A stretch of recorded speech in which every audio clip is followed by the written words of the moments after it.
जब तक मैं इस द्वार की रक्षा कर रहा हूं, तब तक कोई इस रेखा को नहीं लांघ सकता।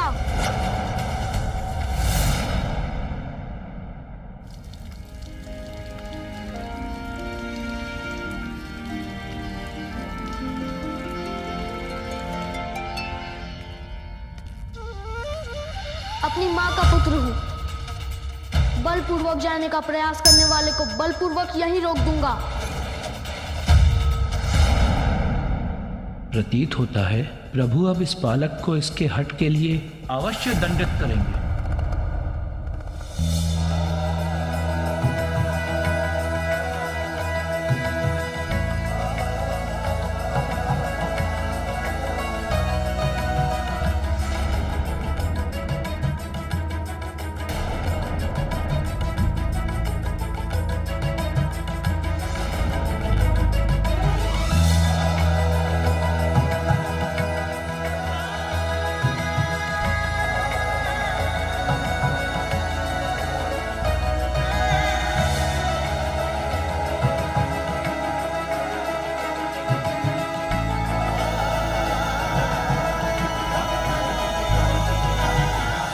उचित है, मैं प्रतीक्षा करता हूं। प्रभु ने दंडित नहीं किया इस बालक को, इसका कहा स्वीकार लिया, क्यों?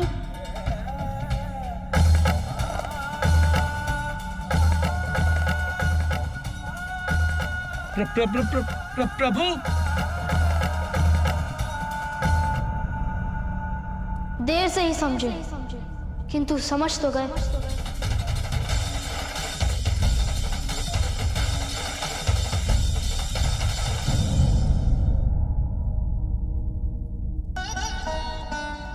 तुम जाओ, बात करो।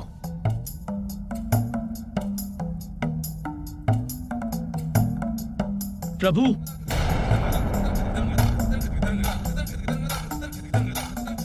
क्षमा करें प्रभु, किंतु मैं और अन्य सभी गण इस बात से चकित हैं कि एक बालक के कहने से आप अपने ही भवन में जाने से रुक गए।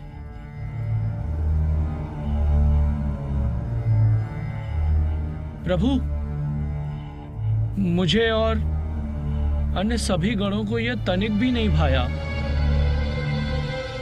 प्रभु, आप कुछ नहीं कहना चाहते तो कोई बात नहीं, किंतु हम सब गण मिलकर उस बालक को समझाएंगे।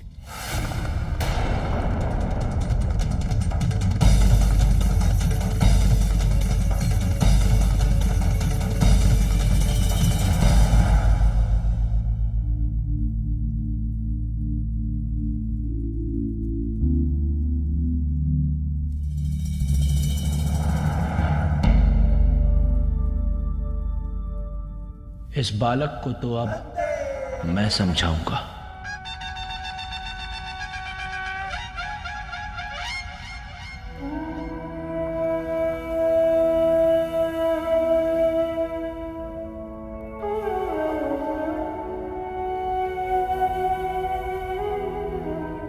नंदी दी, इतने तान पतल ते तीदा तल दो। क्या कहा इसने श्रृंगी?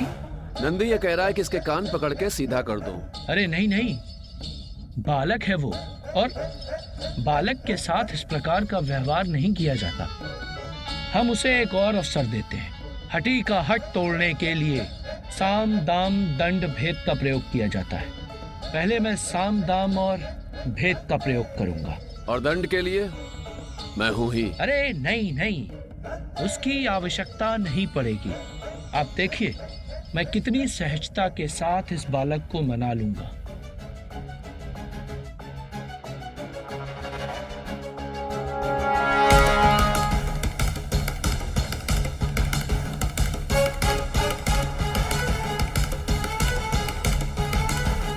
तो आप फिर चले आए? तुम यहाँ अकेले खड़े हो तो सोचा तुमसे वार्तालाप कर थोड़ा तुम्हारा मनोरंजन ही कर दूं।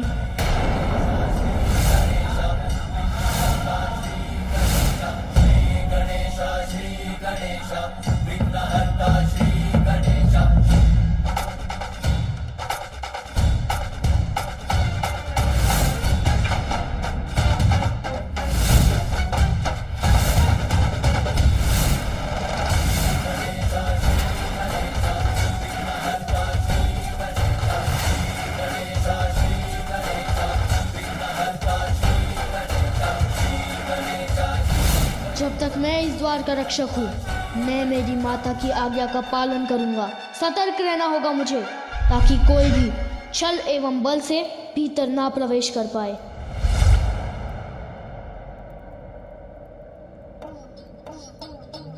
बालक होकर द्वार रक्षा जैसा कठिन कार्य कर रहे हो।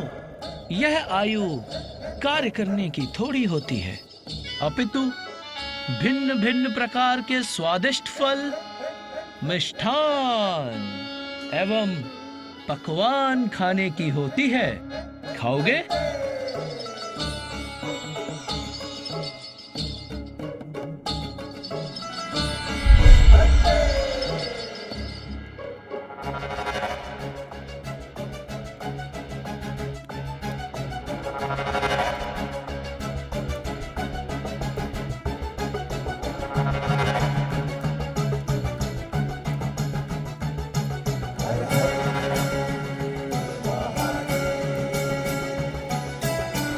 लो, खाओ, संकोच मत करो। यह सब कुछ तुम्हारे लिए ही है। आओ, अब तुम इसका आनंद लो और हमें भीतर जाने दो।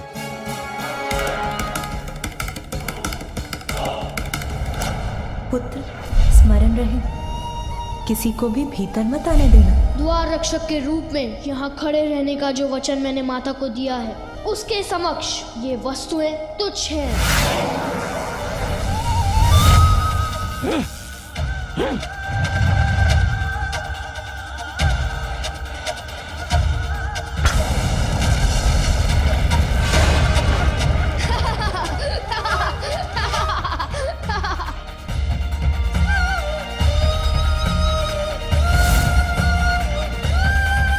ना ही मुझे कुछ खाना है और ना ही मुझे किसी को भीतर जाने देना है। मेरा क्रोध जागृत हो रहा है। शांत शांत नंदीश।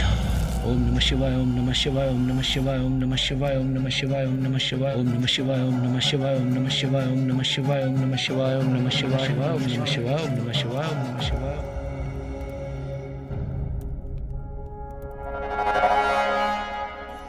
खाना नहीं है तो मत खाओ, किंतु मनोरंजन का आनंद तो ले ही सकते हो। उसमें तो कोई मनाही नहीं। ऊपर देखो,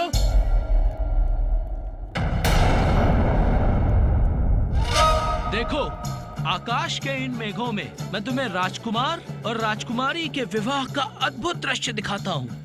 तुम्हें अवश्य आनंद आएगा। ये देखो।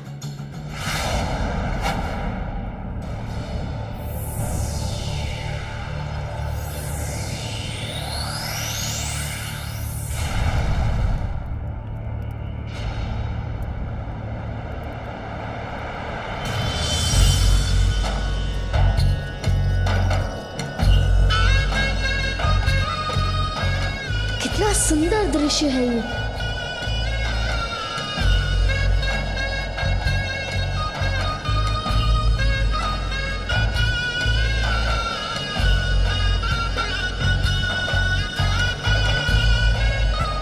तुम यहाँ ये मनोहर दृश्य देखते रहो बालक, जब तक तुम्हारा मन करे। बस अब हमें भीतर जाने दो।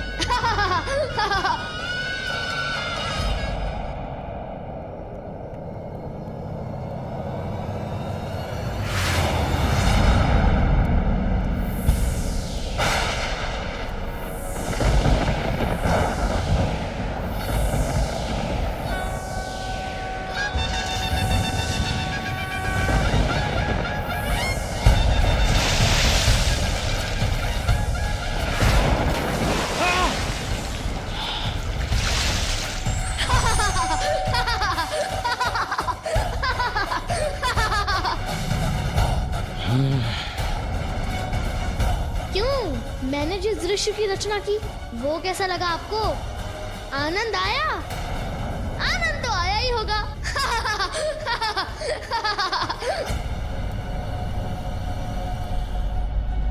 अब एक अंतिम बार कह रहा हूं, ध्यान से सुन लीजिए।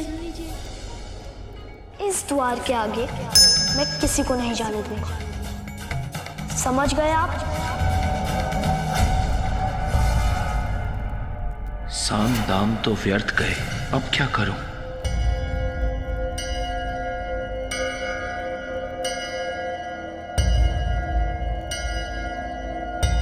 दंड। हाय, सावधान बालक!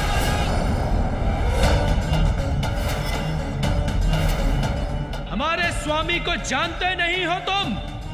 वो देवों के देव, देवाधिदेव हैं और उनका क्रोध अत्यंत भयंकर है तो हुआ करे, मुझे कैसा भय? भय करो बालक, भय करो, क्योंकि ये वो प्रभु शिव शंकर हैं जिन्होंने सृष्टि के रचयिता ब्रह्मदेव जी को भी उनके अहंकार के लिए दंडित किया था।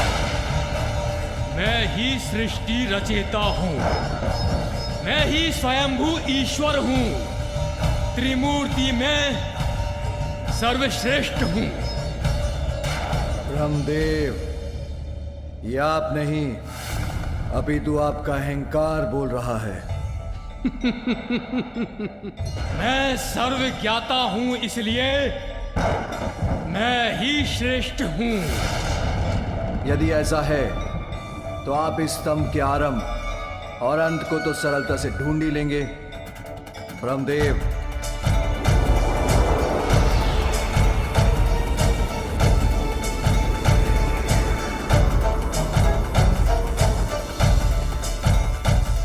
उचित है, इसमें क्या कठिनाई है?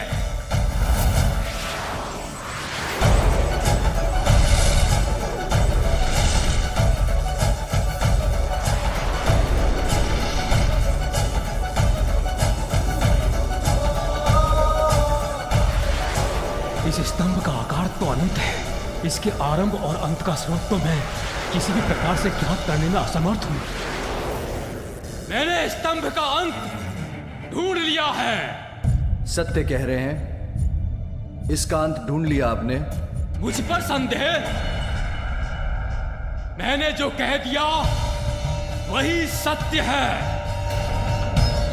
मैं ब्रह्मा हूं, मैं ही परम ब्रह्म हूं। तुम कौन हो?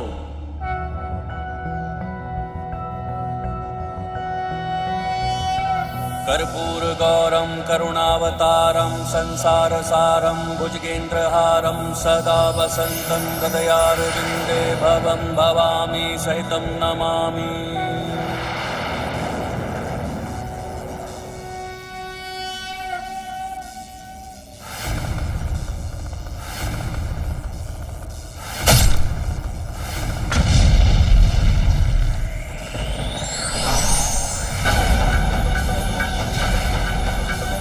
वो हूँ जो अहंकार को अपना आहार बनाता है। सृष्टि के जनक को इतना अहंकार शोभा नहीं देता। ब्रह्मदेव, मैं आपका पांचवा शीश आपसे विलग कर दूंगा। महादेव से प्रतिस्पर्धा करने का यही आपका दंड है।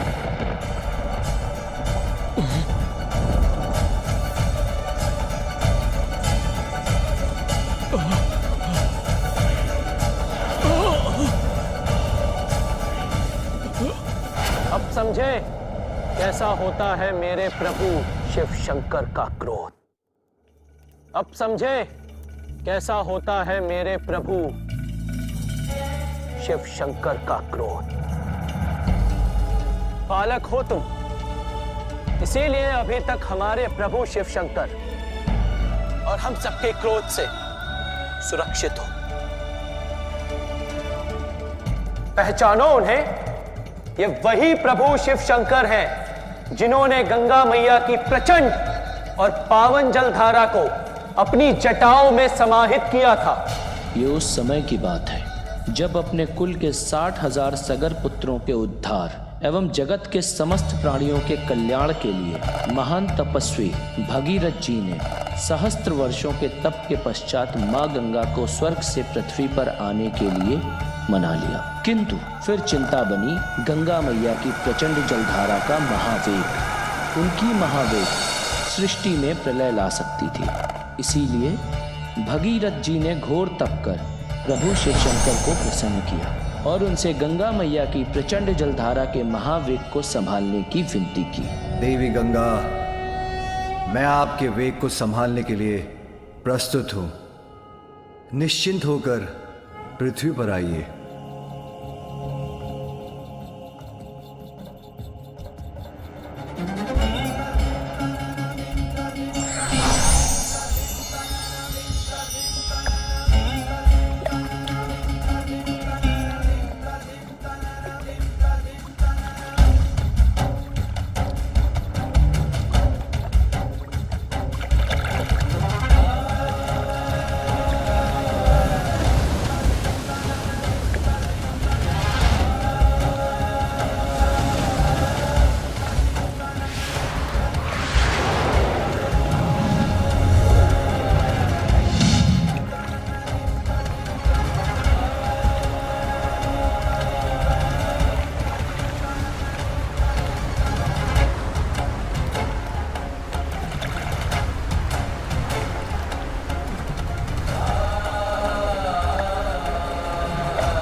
अब समझे कितने शक्तिशाली हैं मेरे प्रभु, मेरे स्वामी। मैं प्रभावित तो अवश्य हूं,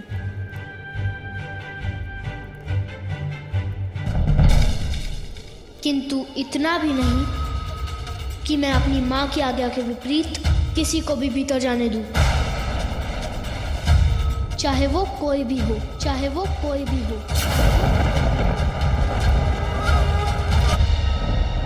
भूल मत करो बालक, यदि मेरे प्रभु शिव शंकर का क्रोध जागृत हो गया तो उसका शांत होना सरल नहीं। उनका तीसरा नेत्र सब कुछ भस्म कर देता है।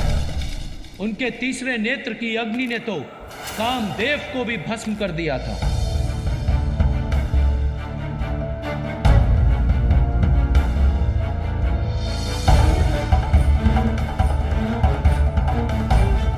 मुझे क्षमा करें प्रभु, मैं देवराज इंद्र के आदेश के आगे विवश हूं। मुझे आपका ध्यान भंग करना ही होगा।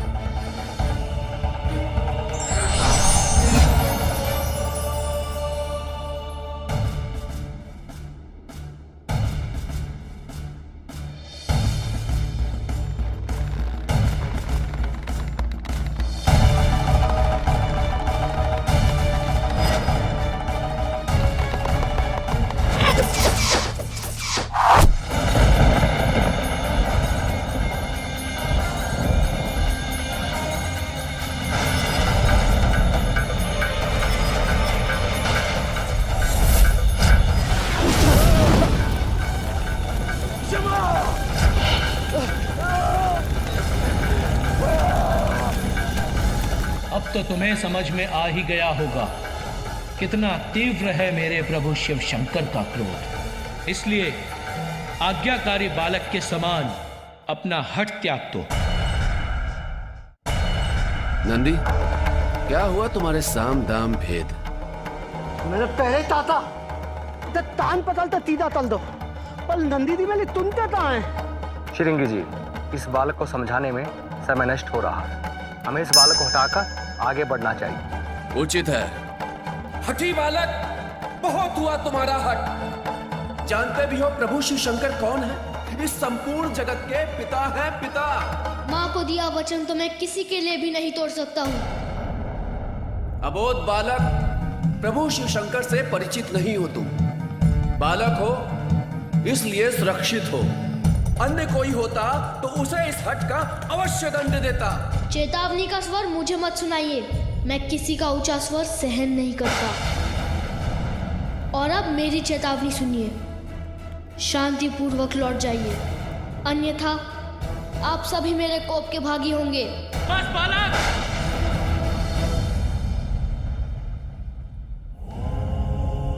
अब और दया नहीं करेंगे। प्रभु शिव शंकर हमारे स्वामी हैं और उनका मार्ग कोई नहीं रोक सकता। शांति से हट जाओ, अन्यथा बांध कर यहीं बैठा देंगे।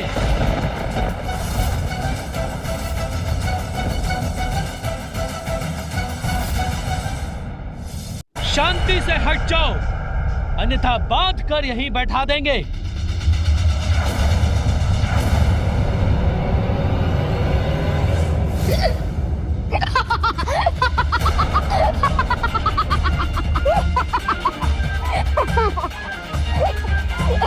इतना साहस है तो जो कहा है वो करके दिखाइए।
क्या हुआ पार्वती? पता नहीं, कुछ आभास हुआ। वो मेरा पुत्र। आपके पुत्र को कुछ नहीं होगा।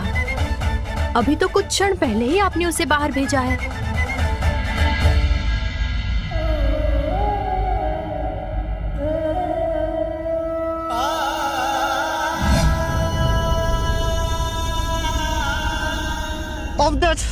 अब देख, मैं देखता हूं तुझे। तान बदलता सीधा चल दूं ना।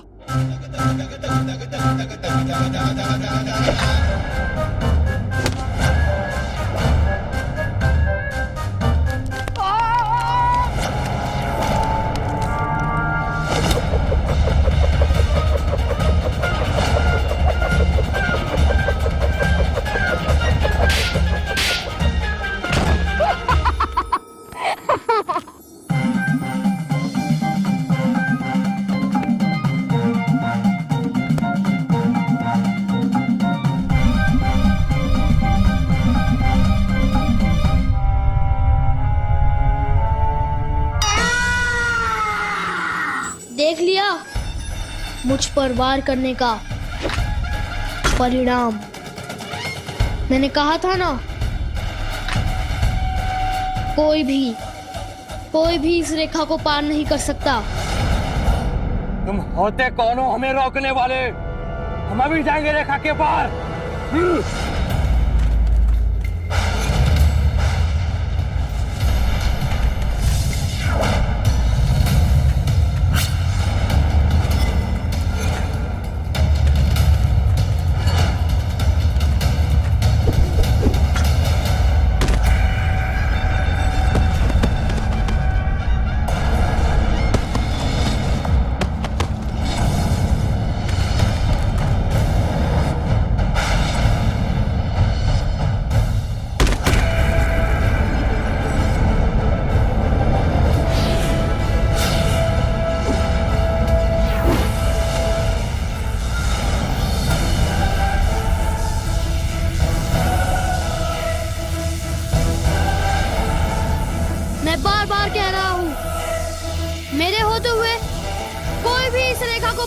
नहीं कर सकता।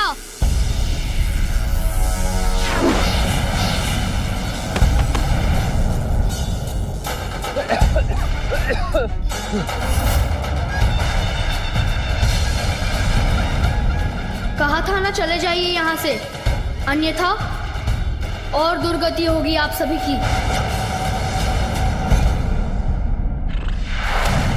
हम महादेव के गढ़ अब और अपना अपमान नहीं सहेंगे।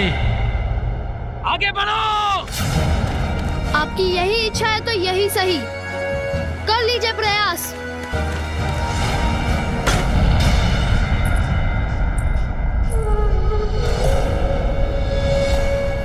स्वामी अभी तक आए क्यों नहीं?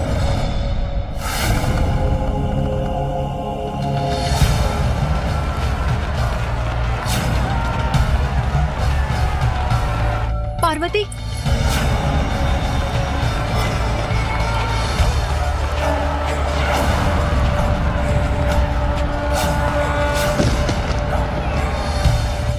अरे पार्वती,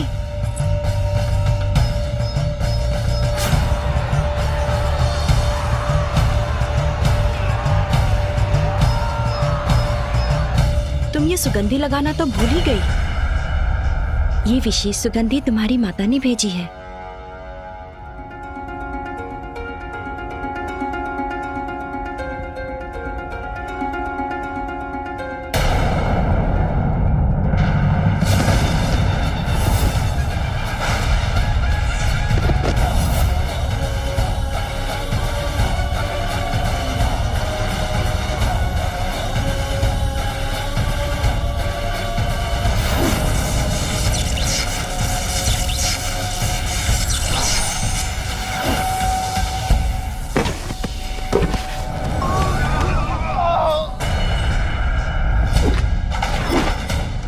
भेदने का प्रयास करेगा उसके साथ मैं यही व्यवहार करूंगा।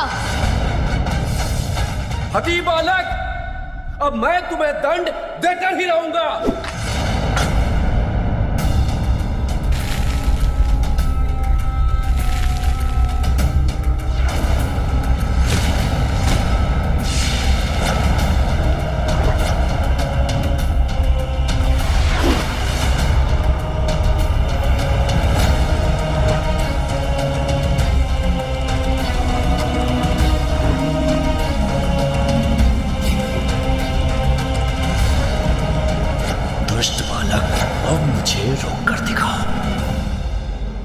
इसमें तो मेरे मायके की स्मृति छिपी है। अवश्य ये सुगंध मेरे स्वामी को भी भाएगी।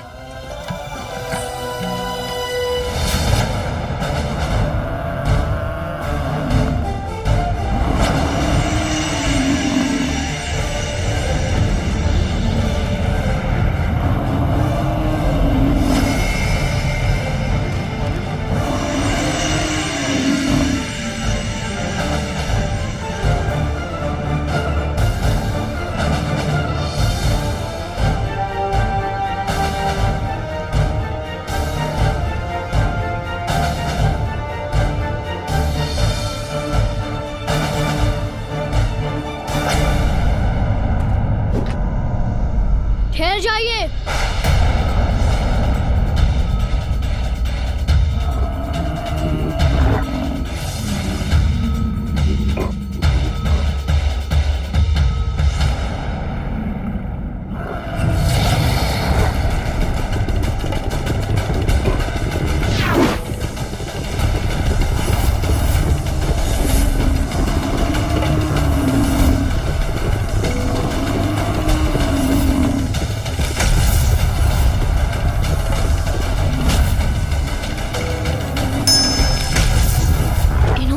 सिंह से मेरी शक्ति को छिन्न भिन्न कर दिया।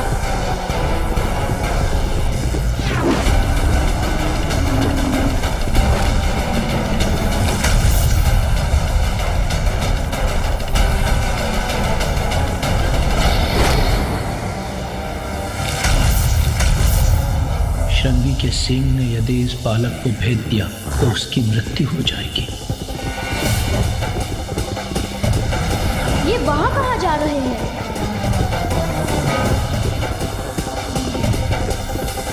इन्हें रोकने के लिए तो मुझे इनके सिंग नष्ट करने होंगे।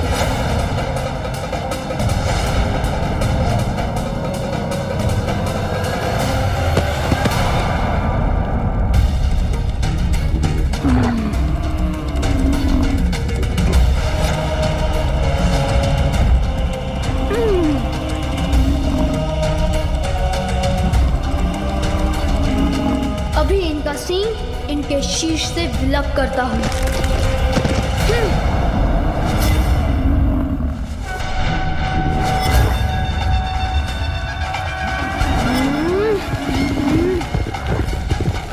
नहीं, ये नहीं हो सकता।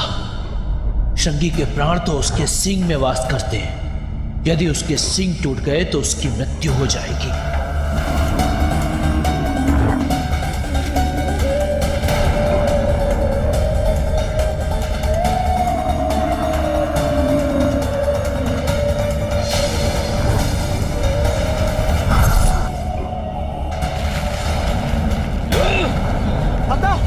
हटाओ सब लोग, नंदी जी संभालते।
अद्भुत और अपार शक्ति का स्वामी है ये बालक। देखना ये होगा कि नंदी जी का सामना ये कैसे करता है।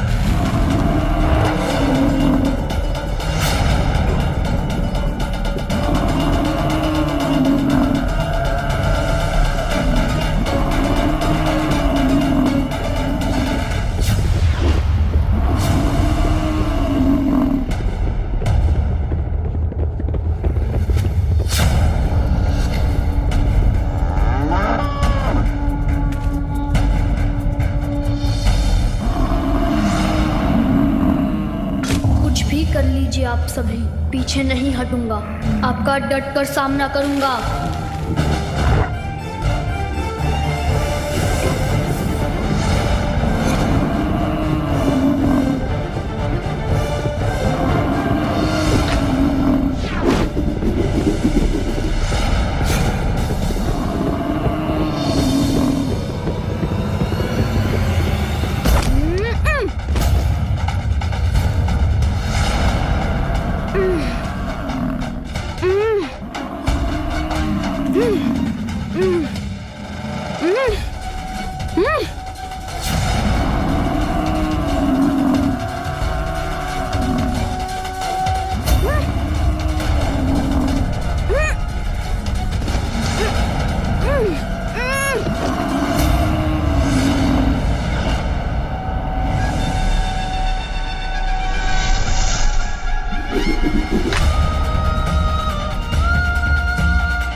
उन्हें इससे आगे कदापि नहीं जाने दूंगा।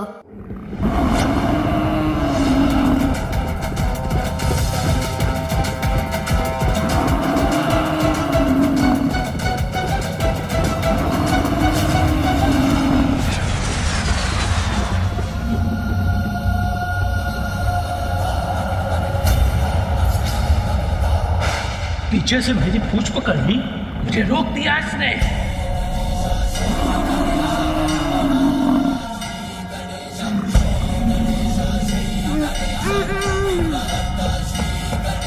अभी तो रोका ही है, अब आपको इस रेखा से दूर भी ले जाऊंगा।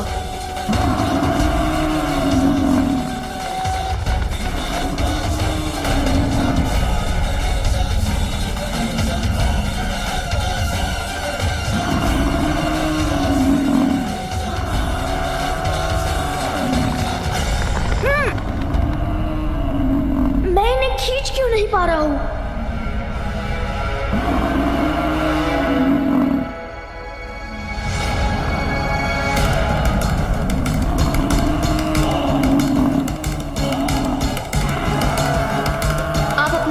बढ़ा ले या कुछ भी कर ले, माँ का आदेश अटल था, अटल रहेगा। वायुदेव, स्वामी, कहाँ थे आप? चिंता के मारे मेरे प्राण सूख रहे थे। कुछ हुआ था क्या? गजासुर ने हम देवताओं को बंदी बना लिया था। यदि उचित समय पर विष्णुदेव और नंदी हमें उसके बंधन से मुक्त नहीं कराते तो वो दुष्ट गजासुर हमारी और दुर्दशा करता। नंदी? हाँ, नंदी। अद्भुत था वो दृश्य जब नंदी ने अपने अपार बल का प्रयोग करके भोलेनाथ को गजासुर से मुक्त कराया। नंदी का अपार बल तो भोलेनाथ की सेवा के लिए सदा तत्पर रहता है।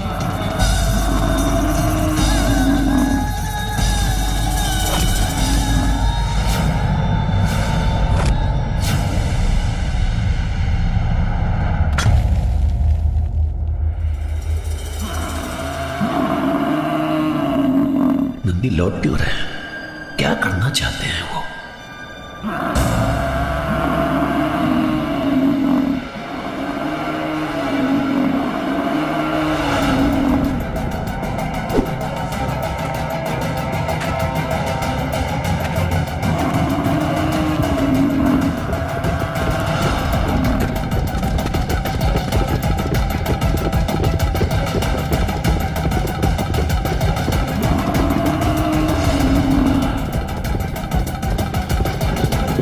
चारों ओर क्यों दौड़ रहे हैं?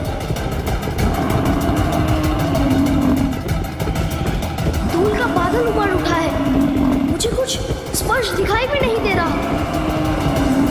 कैसे मुक्त हूं इससे मैं?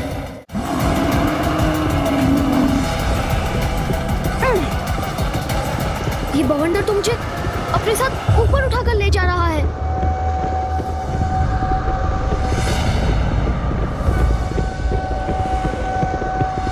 अब तुम यहीं इस आकाश में, इस भवंडर में स्थित रहो बालक।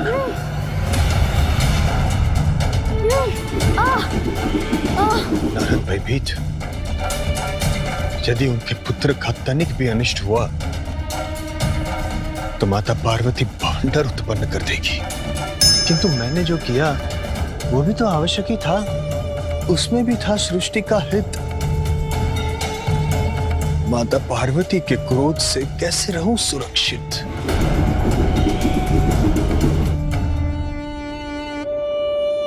नारद प्रफुल्लित। माता पार्वती का क्रोध जागृत हुआ है तो वही शांत कर सकते हैं, अर्थात विष्णुदेव। नारायण नारायण। शीघ्र ही वैकुंठ चलता हूं, अति शीघ्र। नारायण नारायण।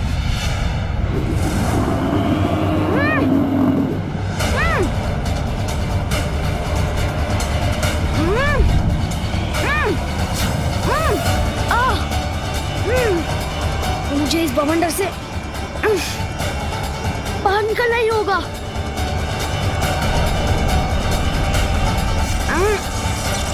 ये क्या हुआ? कैसा प्रकाश था ये?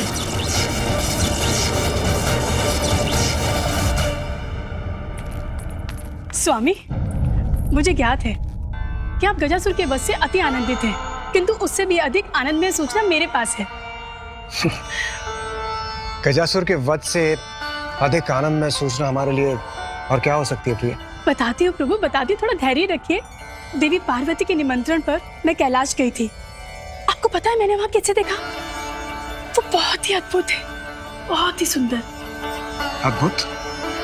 कौन है अद्भुत? वो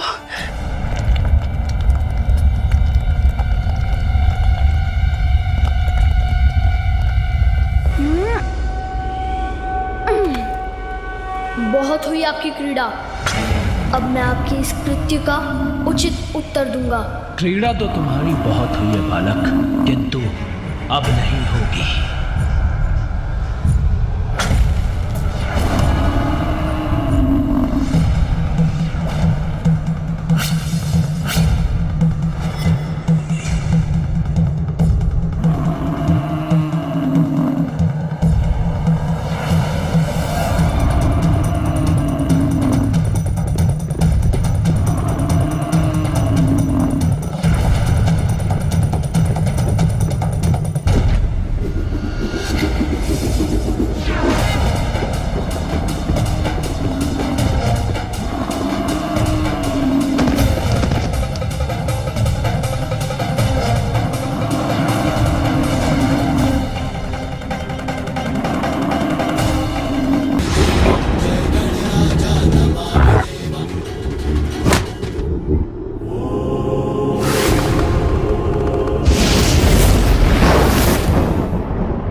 भोलेनाथ।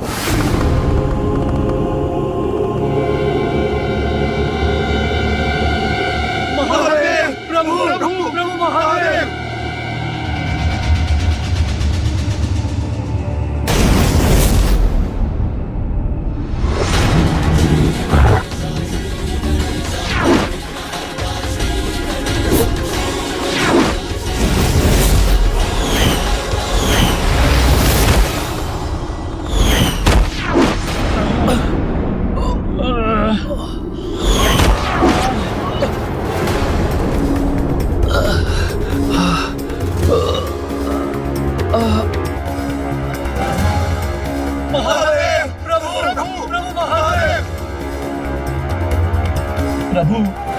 प्रभु आप ही कुछ कीजिए। देखिए उस बालक ने हमारी कैसी दुर्दशा कर दी है। हमारी भी प्रभु, किसी को नहीं बोला प्रभु उस बालक से। उससे तो है वो प्रभु, अत्यंत शक्तिशाली भी है। उससे अकेले हम सबको बना के चल जाए।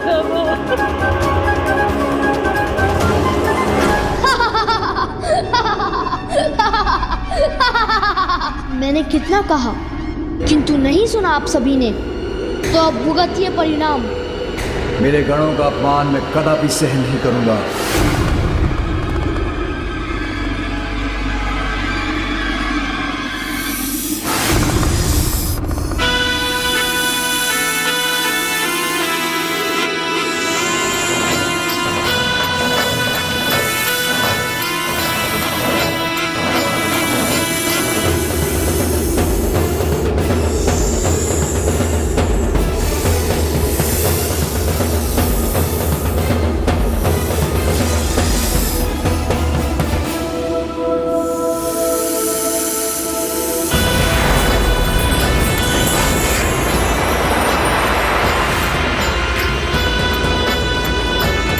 शिव शंभु, अपने इस सेवक वासुकी को आदेश दीजिए।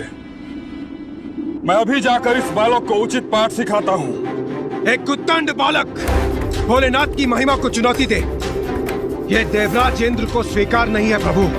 अमृतपान कर चुके हैं हम, अमर है हम देवता प्रभु।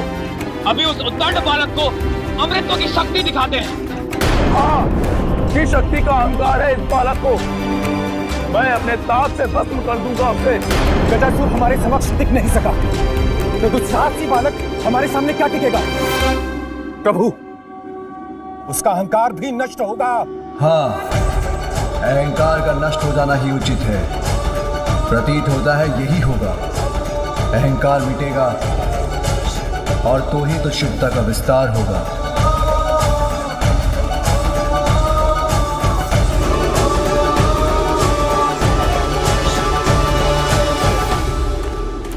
उस बालक को पराजित करने के लिए आप सभी देवताओं की शक्तियां पर्याप्त हैं। शीघ्र जाइए और उसके दंभ का अंत कीजिए।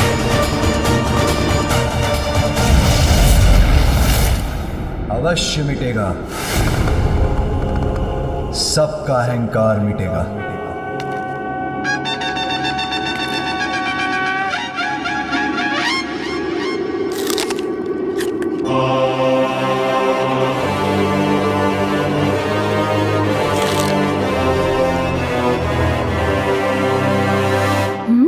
अब ये कैसा आभास हुआ मुझे, जैसे कोई है मेरे पीछे।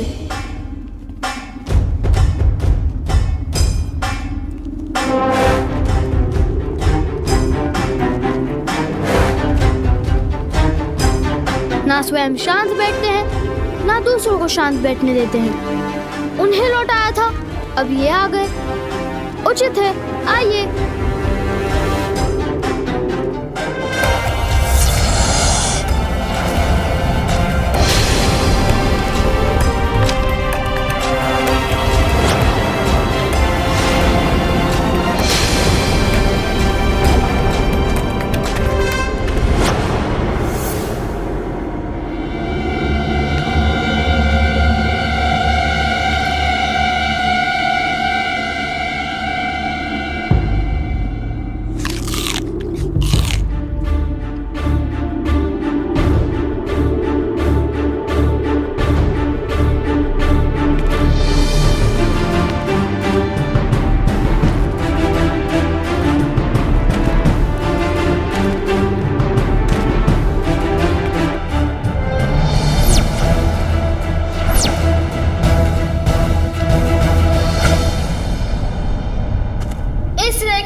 किसी को भी जाने की अनुमति नहीं है। किसी ने भी लांघने का प्रयास किया तो उसका परिणाम अच्छा नहीं होगा।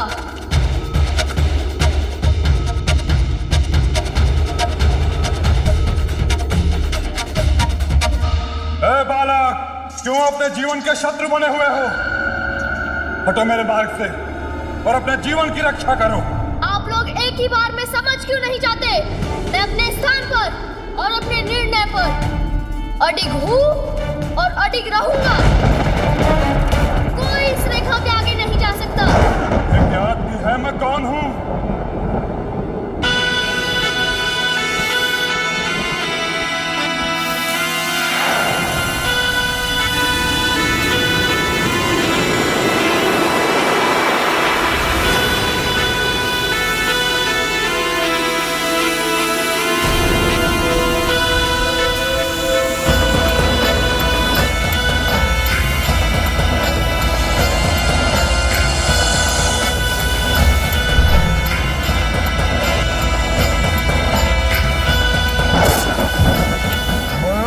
निकल जाऊंगा।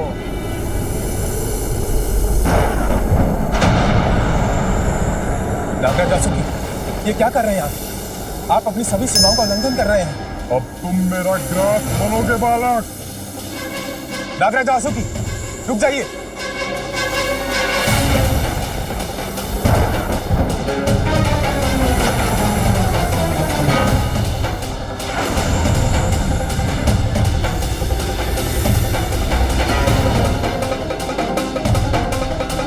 रुकना तो इसे चाहिए था। शिव शंभू का अपमान करने से पूर्व हे वायुदेव, इस बालक का अंत निश्चित है। नागराज वासुकी, ये दुस्साहसी है, उद्दंड है, किंतु है तो एक बालक ही। हमें इसे एक अंतिम अवसर देना चाहिए। शांत नागराज, कदाचित वरुण देव उचित कह रहे हैं।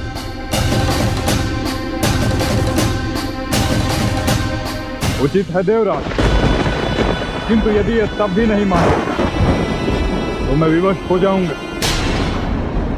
ये कैसे कैसे विचित्र रूप धारण करके आ रहे हैं आप सभी। सर्वप्रथम वृषभ, फिर मेढ़ा, और अब ये विशालकाय सर्प, क्या एक एक करके आप सभी पशुओं और जंतुओं के रूप धारण करेंगे?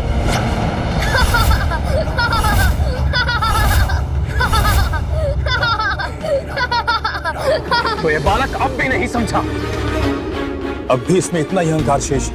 इसके अहंकार का उपचार करता हूं मैं अब। नागराज वासुकी, अब शांत हो जाइए, मैं समझाता हूं इस बालक जिनका तुम अपमान कर रहे हो वो नागराज वासुकी है। वो नागराज वासुकी जो अमृत मंथन के समय मेरू पर्वत जैसे दिव्य और विशाल पर्वत की मथनी को सागर में स्थिर रखने के लिए डोर बने थे। एक ओर से इन्हें हम देवताओं ने पकड़ा और दूसरी ओर से दुष्ट असुरों ने। फिर वासुकी जी की सहायता से सागर मंथन हुआ, जिसके परिणाम स्वरूप सागर ने हमें अनेक दिव्य उपहार दिए। सर्वप्रथम सागर से निकला अत्यंत घातक हलाहल विष, देवराज इंद्र का वाहन ऐरावत, गौमाता कामधेनु, दिव्य अश्व उच्च श्रवा, बहुमूल्य कौस्तव मणि, कल्प वृक्ष, रंभा, मेनका आदि अप्सराएं, श्री स्वरूपिणी माता लक्ष्मी, मदिरा कलश लिए अपूर्व सुंदरी वरुणी, चंद्रमा, दिव्य पारिजात वृक्ष, शंख और आयुर्वेद एवं अमृत कलश के साथ धन्वंतरी जी भी। और तुम उन नागराज वासुकी देव का अपमान करने की भूल कर रहे हो जिनके सहयोग के बिना सागर मंथन असंभव था। ओह अच्छा, तो सागर मंथन में ऐसा हुआ था। सुनो बालक, मेरे सूर्यदेव के अतुलित तेज से, अग्निदेव के ताप से, वायुदेव के 49 मारुतों के वेग से, जल संचारक वरुण देव की शक्ति से तुम परिचित नहीं हो बालक।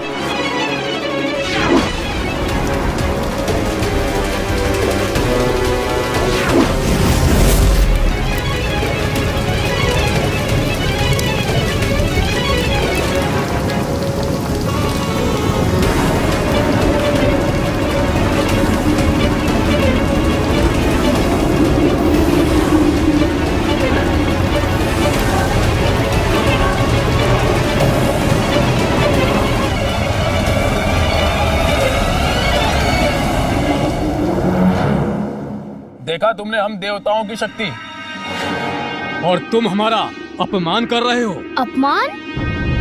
मैंने किसी का अपमान नहीं किया। माता के आदेश के पालन के लिए आप सभी को कुछ ही क्षण के लिए रोका है। अपमान तो तब होगा जब मैं आप सभी को परास्त करूंगा। हमसे संघर्ष का परिणाम तुम्हारे लिए अच्छा नहीं होगा बालक। परिणाम की चिंता तो आपको करनी चाहिए। आपने अपनी शक्तियां तो दिखा दी, किंतु मुझसे युद्ध करने की शक्तियां हैं आप में। आयु और अनुभव में तुमसे बड़े होने के नाते मेरा यानी कि अग्निदेव का कहना मान लो और हट जाओ हमारे मार्ग से। देवता हैं हम, अपार शक्ति है हमारी, जिसका प्रयोग कर बड़ी सहजता से हम तुम्हें पराजित कर सकते हैं। कल्पना में, वास्तविकता में नहीं। आपकी शक्ति धरी की धरी रह जाएगी मेरे समक्ष। ये बालक ऐसे नहीं मानने वाला है, इसे तो क्रीड़ा में ही उलझाना पड़ेगा। मैं कुबेर और तुम इस विवाद को समाप्त करने का दूसरा उपाय सोचते हैं, जिसमें तुम्हारी बात भी रह जाए और हमारी भी। तुम्हें सागर मंथन की कथा सुनाई थी ना मैंने, तो नागराज वासुकी की सहायता से हम सागर मंथन जैसी क्रीड़ा क्यों ना करें?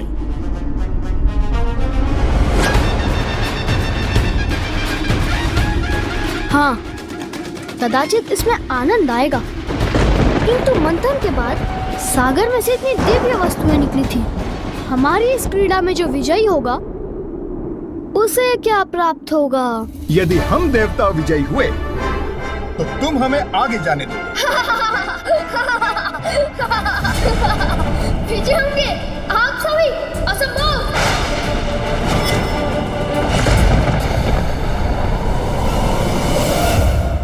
नागराज वासुकी, मान लीजिए मेरा प्रस्ताव। इस क्रीड़ा में यह अवश्य पराजित होगा। इसके हट के साथ भोले शंकर की प्रतीक्षा भी समाप्त होगी और वो भीतर भी जा सकेंगे।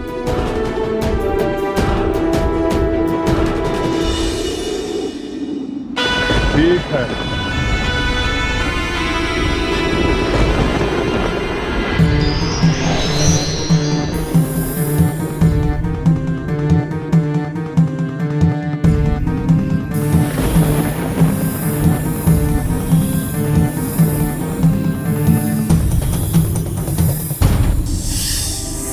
ये नाग तो अब भी अपना क्रोध दिखा रहे हैं। अब पकड़ ही लेता हूँ इन्हें। मैं तो आपको मुख की ओर से पकड़ूंगा और आप सभी इन्हें पूंछ की ओर से पकड़कर खींच लीजिए। ये इस बालक का भोलापन है या अहंकार जनित प्रति आत्मविश्वास?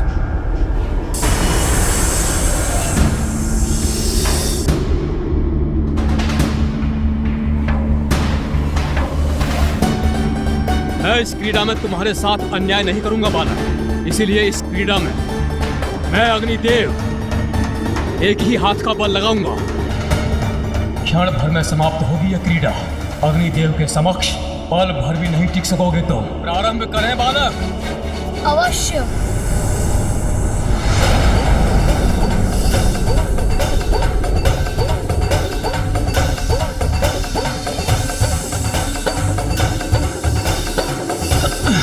अच्छा, ये तो अपने ही स्थान पर स्थित है।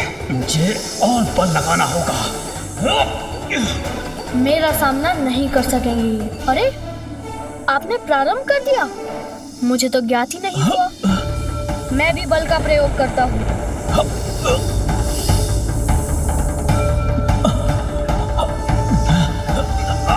अरे, ये क्या हो रहा है? इस बालक ने मुझे कैसे खींच लिया?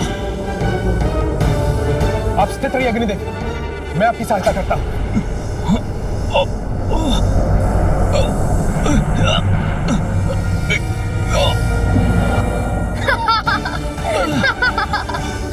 बस इतनी ही शक्ति है आप दोनों में। अग्निदेव किसी को भी अपने ताप से भस्म कर सकते हैं और वायुदेव जो बवंडर उत्पन्न कर देते हैं। बालक, अब हम इस क्रीड़ा को समाप्त कर देंगे।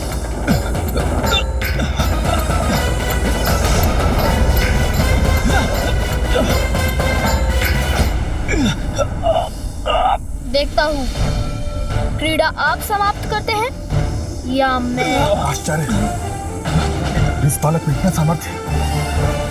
अग्निदेव और मेरी वायुदेव की सम्मिलित शक्ति का सामना कर रहा है, खींच रहा है। अग्निदेव अपने पांव जमाइए। वायुदेव आप इतने भारी हैं क्या? बल लगाइए, अपनी शक्तियों का प्रयोग कीजिए। चलिए। आप हमें आदेश मत दीजिए सूर्यदेव, आप स्वयं संभाल कर दिखाइए इसे। ये तो एक दूसरे से ही उलझ रहे हैं। यही उचित अवसर है। एक बालक से विजय प्राप्त नहीं कर पा रहे हैं और एक दूसरे पर ही दोषारोपण कर रहे हैं। ऐसे तो ये बालक विजयी हो जाएगा।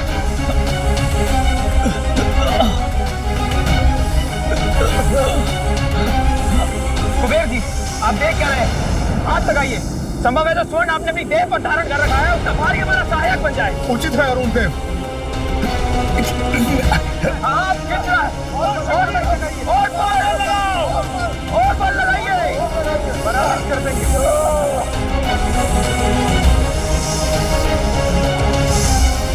ये कैसे संभव है? अवश्य ही बालक कोई अदृश्य मायावी शक्ति का प्रयोग कर रहा है। हम भी अपनी दिव्य शक्तियों का प्रयोग करते हैं।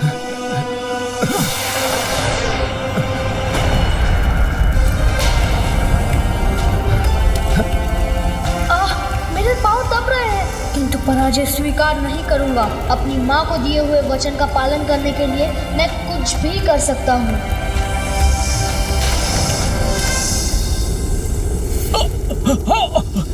अब देखिए मेरी शक्ति।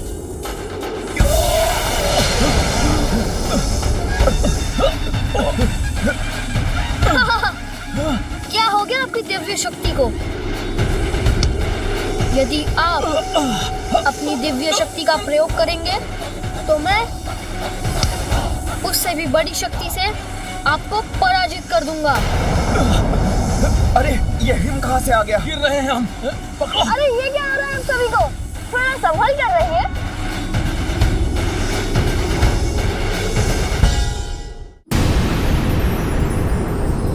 बड़ों का अपमान तो बालक का दुर्भाग्य बनता है स्वामी। आपके वरदान से प्राप्त पार्वती का पुत्र देवताओं का बार बार अपमान क्यों कर रहा है? हाँ प्रिय, इस बालक की उदंडता में वृद्धि होती जा रही है और ये शुभ नहीं।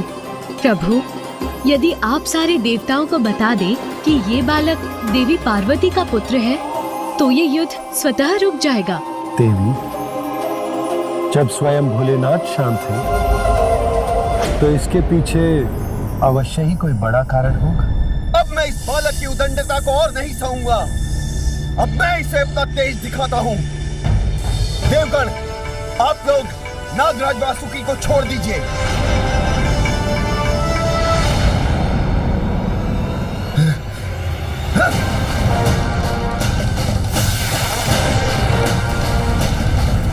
ये क्या?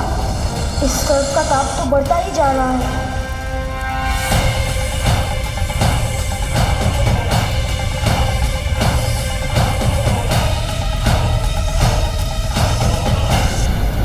कुछ भी कर लीजिए, किंतु मैं आपको नहीं छोड़ूंगा।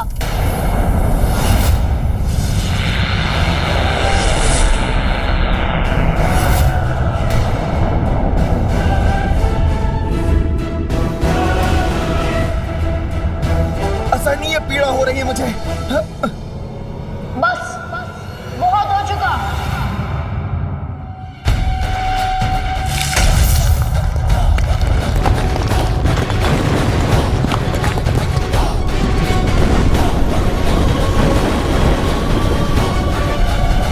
इसने तो पृथ्वी को विभक्त कर दिया।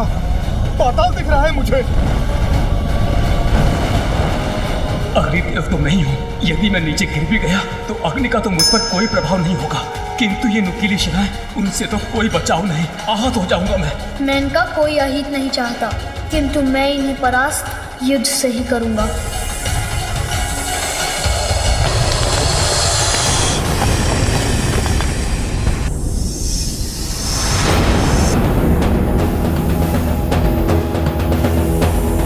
सभी देवगण पराजित हो रहे हैं, अब मुझे ही शीघ्र कुछ करना होगा।